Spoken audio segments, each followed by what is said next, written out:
5 years ago, the world watched when history was made in Washington. Norway's diplomatic efforts had brought former enemies together, leading to a historic, albeit hesitant, handshake between Yitzhak Rabin and Yasser Arafat.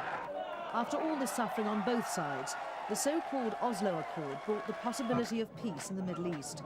Most Palestinians were euphoric at the prospect of an independent future.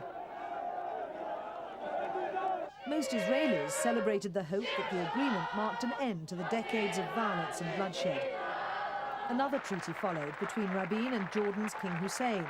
Less isolated, Israel later developed contact with other Arab states.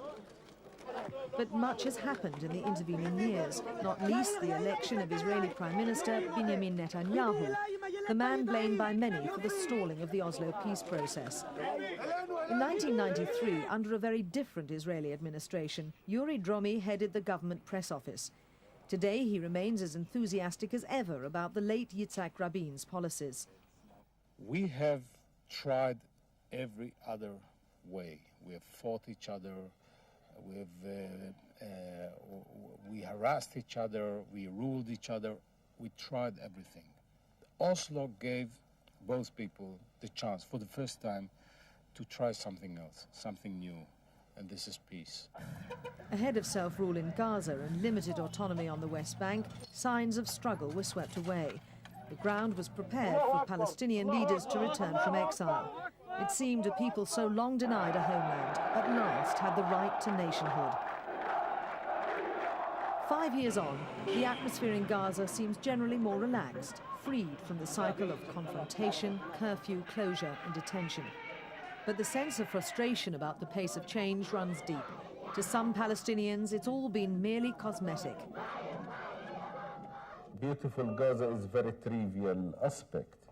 I mean, if we are talking about some new hotels or some new restaurants or some high buildings, I mean, here and there, this is not entire reflection of the situation in Gaza. When I talk about improvement, I mean, it should be real improvement for the very ordinary people. I don't think any change had happened in the camps. I don't think any real positive change had happened with the ordinary people. In 1995, opposition amongst other Palestinians took a most terrible form. Hamas fundamentalists tried to undermine the Oslo Accord with a series of bomb attacks, killing scores of Israelis. The country's political agenda was once more rewritten in blood, with extremists on both sides ever more entrenched. The scene was set for another act in the tragedy. Rabin addressed a mass rally for peace in Tel Aviv on November the 4th. It was to be his final speech. Then the assassin struck. Israel was in shock and the world came to mourn. With Rabin's death, it seemed the momentum for peace was lost. Within 6 months, under Shimon Peres, Israel fiercely bombarded southern Lebanon, resulting in massive civilian casualties. Disillusionment with Labour brought Netanyahu into power in May '96, and his hard line was soon put to the test in East Jerusalem.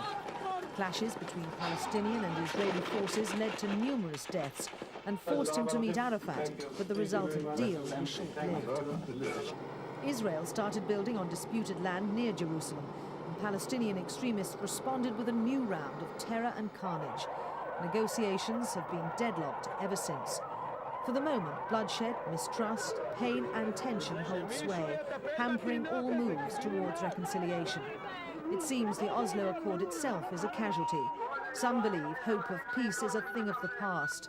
Whether there is any potential really for this agreement to flourish in the future, I'm enjoying a strategical optimism, but in the seeing future, I think we have to admit, recognize Oslo agreements dead. I still Yuri Dromi believe refuses in the to give Oslo up. process. I still believe in the necessity to live together peacefully, and I still believe that there are enough people on both sides, both Palestinians and Israelis, who can pull themselves together to overcome the hostility and the problems and join hands to achieve this peace, and I think this will be the legacy of the late Yitzhak Rabin. But powerful and extreme forces constantly threaten to engulf this troubled land in yet more conflict.